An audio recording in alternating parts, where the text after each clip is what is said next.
Una particularidad que es característica del mieloma múltiple es que debe ser considerada como una enfermedad sistémica, donde característicamente no solo se afecta el órgano diana, en este caso la médula ósea, interfiriendo con la producción de células normales de la sangre, aparece anemia, aumenta el riesgo de infecciones por un componente de inmunodeficiencia que lleva asociado, fundamentalmente inmunodeficiencia de tipo humoral, sino que además se pueden afectar otros órganos y otras estructuras.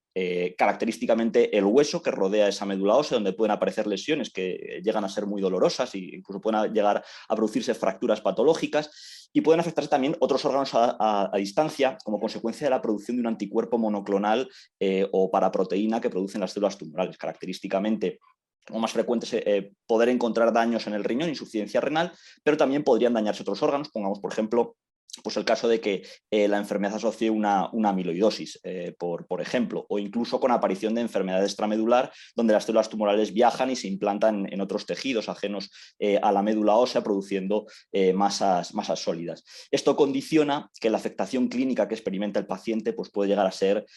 muy severa, y que en muchos casos requiere un abordaje multidisciplinar, donde evidentemente el hematólogo tiene un papel esencial, pero donde también es necesaria la colaboración de otros especialistas, porque ya digo que al final debe ser considerada una enfermedad de tipo sistémica. También yo creo que es muy característico de esta patología la necesidad de integrar distintas técnicas, donde combinamos tanto técnicas de imagen como estudios de la propia célula tumoral en las muestras de médula ósea que obtenemos, como análisis de otros marcadores a nivel de la sangre. Por ejemplo, ese anticuerpo monoclonal que actúa como marcador tumoral de la enfermedad, pues el anticuerpo que produce la célula tumoral y que habitualmente medimos a través de distintas técnicas, tanto en sangre como en orina. Yo creo que un punto crítico es el hecho de que durante mucho tiempo hemos considerado y venimos considerando la enfermedad como una enfermedad incurable, donde pues al final el objetivo que tenemos es intentar conseguir una respuesta y prolongarla en el tiempo, pero sabemos que irremediablemente la inmensa mayoría de los pacientes van a acabar recayendo, y esto pues creo que lo condiciona todo en el manejo de la patología, y es un claro factor diferencial con respecto a otras neoplasias hematológicas o incluso con respecto a los pues sólidos. Precisamente por el hecho de que es una enfermedad que hemos considerado como incurable, y de esa afectación sistémica que decíamos que tenía, pues ha supuesto un auténtico reto. De hecho, si echamos la vista atrás, hoy en el año 2022,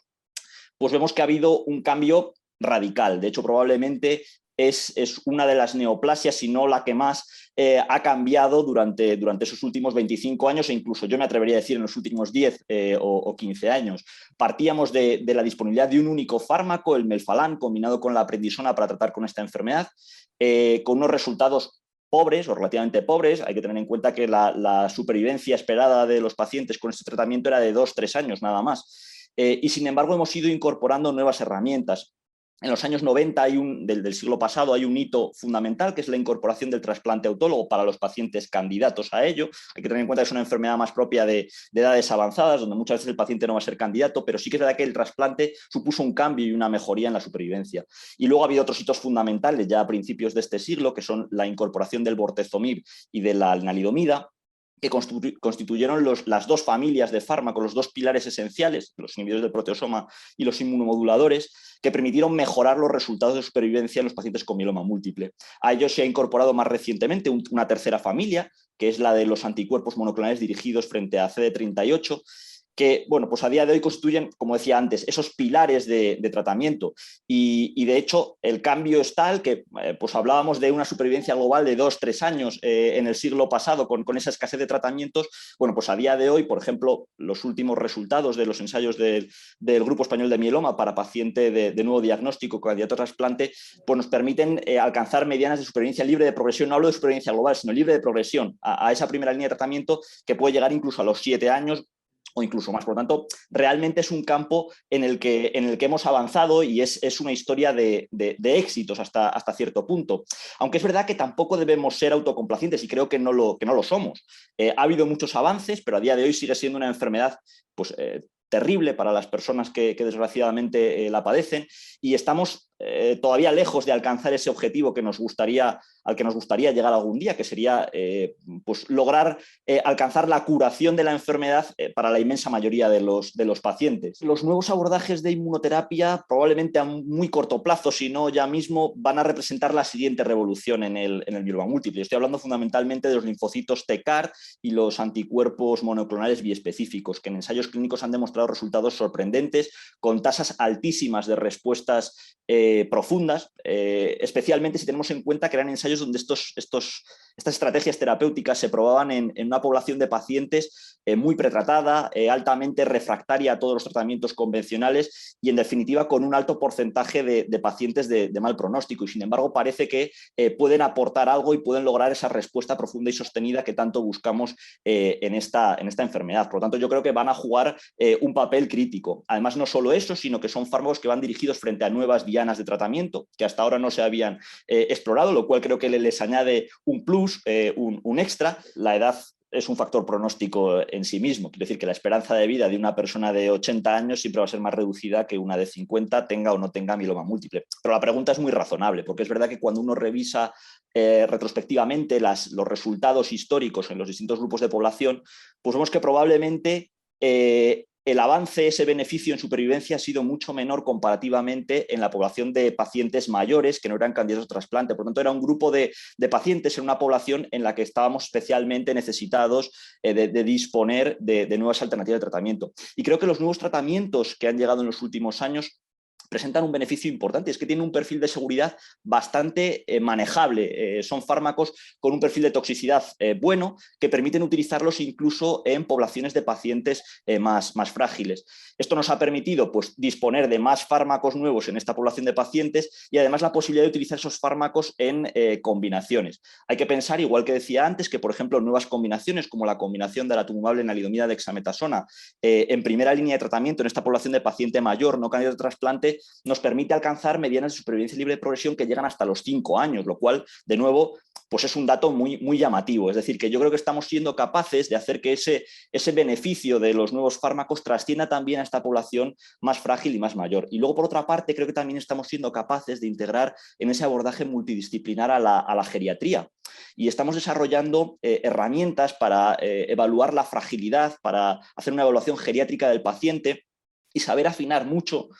para definir la estrategia que perseguimos con esta población de pacientes que pueden ser más frágiles, porque quizás haya pacientes donde prefiramos primar la seguridad, la tolerabilidad de la combinación frente a la eficacia. Incluso habrá pacientes en los que vayamos a un tratamiento de mínimos que permita garantizar la conservación del estilo de vida del paciente. Y yo creo que todo esto es muy importante. Al final, tanto el infratratamiento como el sobretratamiento puede tener un impacto negativo en la calidad de vida del paciente, en la población general y en particular en este grupo de pacientes donde sí que puede haber una población más frágil que tenemos que saber valorar de manera individualizada. Yo creo que el hecho de que, incluso a pesar de que seamos capaces de obtener esa respuesta profunda y sostenida en el tiempo, al final sabemos que un porcentaje considerable de pacientes va a acabar experimentando una recaída. Probablemente porque hay santuarios a los que no podemos acceder o porque hay algún tipo particular de células tumorales que son capaces de sobrevivir y que con el tiempo acaban desencadenando una nueva proliferación tumoral y una nueva recaída. Yo creo que además cada vez somos más conscientes de lo heterogénea que es esta patología, pese a que tradicionalmente hemos venido dándole un enfoque muy unívoco, es decir, un manejo muy uniforme para todos los pacientes, y probablemente es otro de los cambios hacia los que vamos, el intentar ajustar y adaptar el tratamiento a las necesidades de cada escenario clínico concreto. Es decir, no todos los pacientes son iguales, no todas las enfermedades, no todos los mielomas presentan las mismas características. Y a mi parecer, a día de hoy, hay dos escenarios clínicos que representan una necesidad médica no cubierta, que es el grupo de pacientes triple refractarios, es decir, los pacientes que ya han perdido respuesta a esas tres principales familias de fármacos que decíamos que teníamos, los inmunomoduladores, inhibidores del proteasoma y anticuerpos frente a CD38. Y luego, por otro lado, estaría el grupo de pacientes de alto riesgo, que además tiene el hándicap de que es un grupo de pacientes que están poco representados en general en la mayoría de los ensayos clínicos. Y aquí hablamos no solo de pacientes que tienen alteraciones citogenéticas de alto riesgo, sino también de otros factores, como por ejemplo la presencia de enfermedad extramedular, y que decir, tiene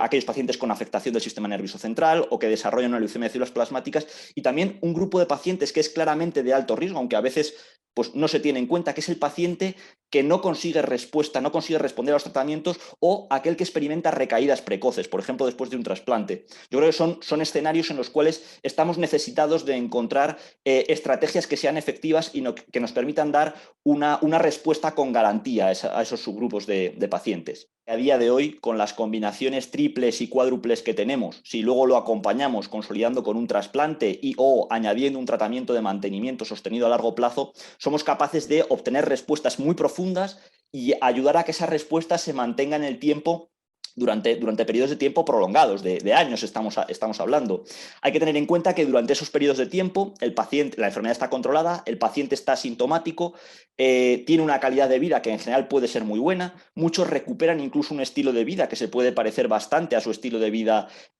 basal, y en definitiva el paciente se encuentra bien. Esto puede recordarnos bastante a lo que representa o a lo que entendemos por cronificación en otro tipo de patologías. Las principales limitaciones, bueno, pues a veces la aparición de toxicidades acumuladas debido a la administración de un tratamiento de forma sostenida a largo plazo, y también que en algunos casos, especialmente cuando hablamos de fármacos que no son de administración oral, se genera un poco de dependencia del hospital, en tanto en cuanto pues el paciente se ve obligado a venir con cierta frecuencia al centro para recibir el tratamiento. Pero bueno, en cierto modo sí que es verdad que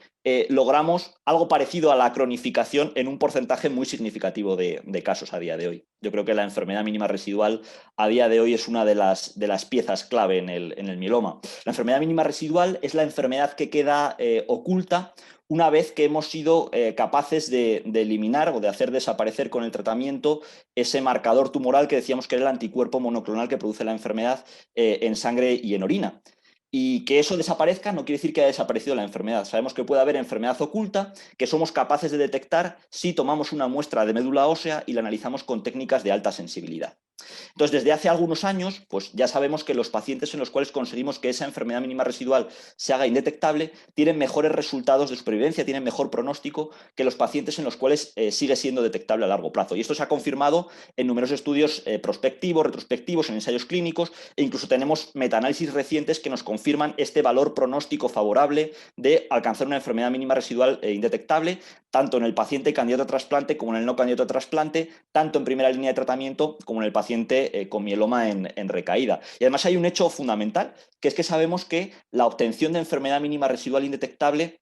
es a día de hoy el único factor que ha sido capaz de revertir el mal pronóstico que confieren a los pacientes pues la presencia de factores de alto riesgo, como esas alteraciones citogenéticas de mal pronóstico que decíamos antes, lo cual es una pieza clave a nivel de pronóstico. De hecho, se está incorporando cada día más en los ensayos clínicos como un objetivo principal del tratamiento clínicamente relevante, y empieza a ser aceptado por muchas agencias reguladoras que puede ser un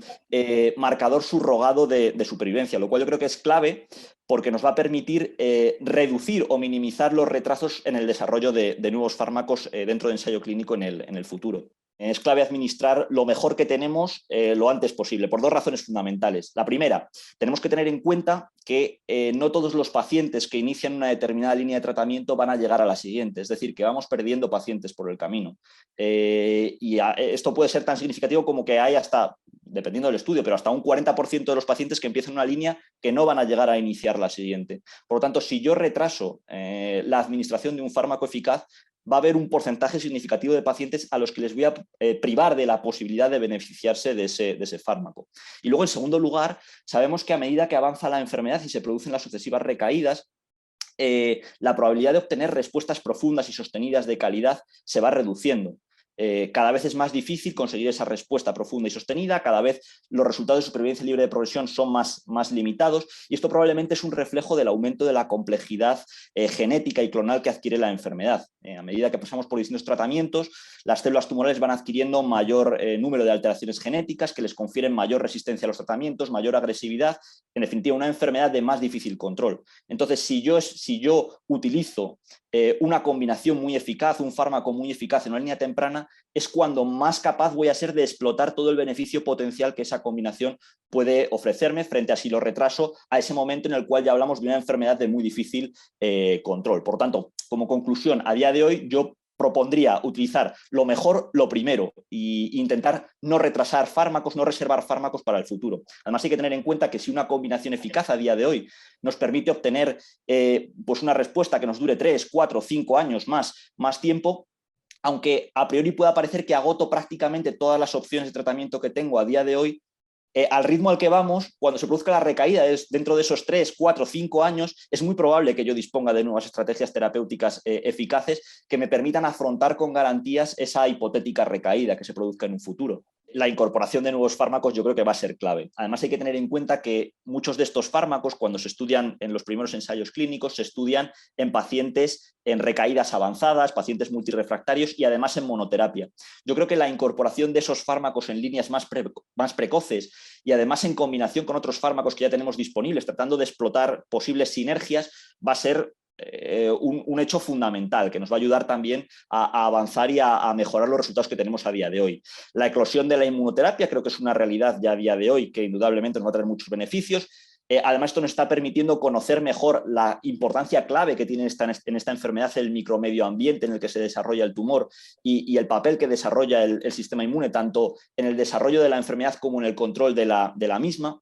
Yo creo que además cada vez conocemos mejor la biología y eso nos permite diseñar estrategias de tratamiento más eficaces y encontrar mecanismos de acción nuevos, identificar mecanismos de resistencia de la enfermedad y modos de sobrepasar o de sortear esa resistencia. Estamos encontrando dianas nuevas de tratamiento, lo cual creo que es importante. Otro hecho fundamental hacia el que yo creo que nos dirigimos está en relación con eso que comentaba antes de la heterogeneidad de la enfermedad. Probablemente vamos hacia una medicina personalizada, donde seamos capaces de evaluar factores concretos que presente cada paciente y que nos permitan darle una respuesta dirigida a ese escenario clínico concreto. Es decir, olvidar un poco ese manejo uniforme de la enfermedad y centrarnos más en lo mejor para cada perfil de paciente, para cada escenario clínico. Y el primer paso lo tenemos a la vista, por ejemplo, con los resultados de venetoclax en la población de pacientes con sobreexpresión de BCL2 o con translocación 11-14. Además, yo creo que probablemente en el futuro empleemos la enfermedad mínima residual no solo como un factor pronóstico, como lo venimos haciendo ahora, sino también como una herramienta para tomar decisiones de cara al tratamiento. Por ejemplo, la posibilidad de disminuir la intensidad del tratamiento o suspender el tratamiento en pacientes que alcancen enfermedad mínima residual indetectable sostenida en el tiempo, o la posibilidad de detectar recaídas precoces por reaparición de enfermedades mínimas residuales que eran previamente indetectables y que a lo mejor nos den la oportunidad de adelantar con éxito el inicio de tratamiento para ciertos pacientes. Por último, yo creo que va a haber una gran cantidad de avances en lo que se refiere a técnicas de diagnóstico y seguimiento de la enfermedad.